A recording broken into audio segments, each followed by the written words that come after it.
পেখমের pre birthday সেলিব্রেশনে গিয়ে কী হলো এই ব্লগটায় তোমাদের সাথে সেটাই শেয়ার করব।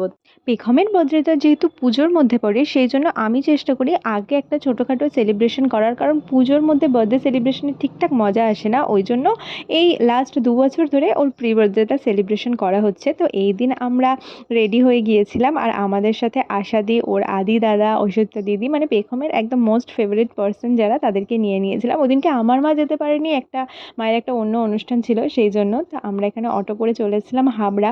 আর পুজোর আগে হাবড়ায় ঢোকা যে কী অসম্ভব ব্যাপার, মানে এত জ্যাম থাকে। যদিও এত মানুষ কেনাকাটা করতে বেরোয়, তো অ্যাট লাস্ট আমরা আমাদের ডেস্টিনেশনে পৌঁছে গিয়েছিলাম। আর আমরা গিয়েছিলাম রাজনন্দিনী ফ্যামিলি রেস্টুরেন্টে।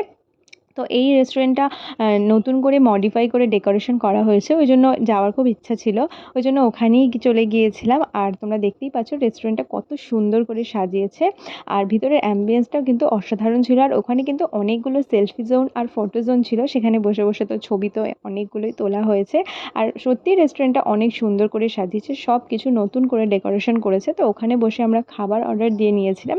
কিন্তু আমাদের সাথে যেটা একটা ব্যাপার হয়ে গিয়েছে, আমরা প্রায় ওখানে 1 ঘন্টার বেশি টাইম ধরে বসেছিলাম। আমাদের 3বার মেনু চেঞ্জ করা হয়েছে, কারণ আমরা ফার্স্টে যে মেনুগুলো অর্ডার দিয়েছিলাম সেগুলো বারবারই এসে ওদের স্টক আউট হয়ে যাচ্ছিলো।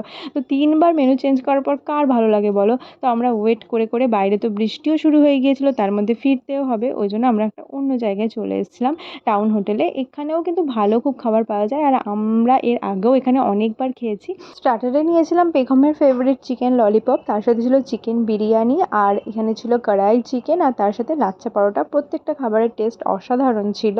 আর আজকের ব্লগটা কেমন লাগলো অবশ্যই জানিও। Till then tata.